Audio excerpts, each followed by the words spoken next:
Quba rayon İcra Hakimiyyətinin və Yeni Azərbaycan Partiyası Quba rayon təşkilatının birgə təşkilatçılığı ilə 8 noyabr Zəfər gününə həsr olunmuş tədbir keçirilib. Tədbirdən öncə Ulu Öndər Heydər Əliyevin adını daşıyan Mədəniyyət və İstirahət Parkındakı abidəsi və Quba Şəhidlər Xiyabanı ziyarət olunub.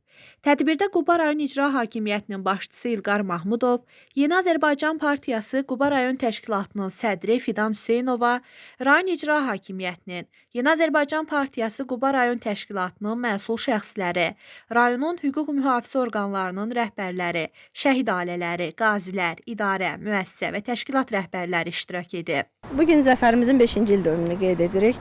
Bu münasibətlə bütün şəhid ailələrimizi, qaziləri, bu zəfərin əldə olunmasında öz zəhməti olan bütün igidlərimizi təbrik edirik və zəfərimizin əbədi olmasını diləyirik. Bu zəfərdə öz canları bahasına, torpaqlarımızın müdafiəsinə qalxan igid oğullarımız, onlara Allahdan rəhmət diləyir, qazilərimizə şəfa diləyirik və Azərbaycanın əldə etdiyi uğurları gənc nəsillərimiz bundan sonra da davam etdirsin və vətənpərvər ruhda böyüyən evladlarımızın sayəsində biz zəfərimizi hər zaman daima yaşayaq. Yeni Azərbaycan Partiyasının çoxsaylı üzvləri adından biz də zəfər münasibəti ilə başda Ali Baş Komandanımız, partiyamızın sədri olmaqla bütün Azərbaycan xalqını təbrik edirik.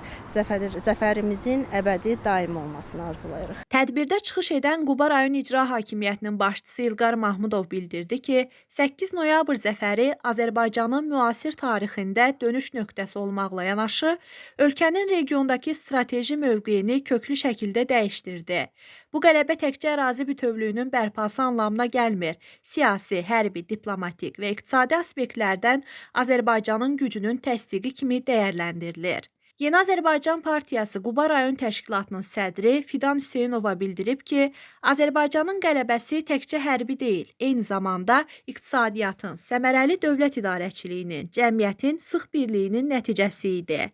Tədbirdə çıxış edən digər natiqlər qeyd ediblər ki, əsası ümumilli lider Heydər Əliyev tərəfindən qoyulmuş ordu quruculuğu siyasətinin tamamilə doğru olduğunu 44 günlük vətən müharibəsindəki qələbəmiz bir daha sübut etdi. Müzəffər Ali Baş Komandan cənab İlham Əliyevin rəhbərliyi altında vətən müharibəsindəki rəşadətli ordumuz şəhidlərimizin və qazilərimizin səyi nəticəsində böyük qəhrəmanlıqlar göstərərək tarixi torpaqlarımızı işğaldan azad etdi.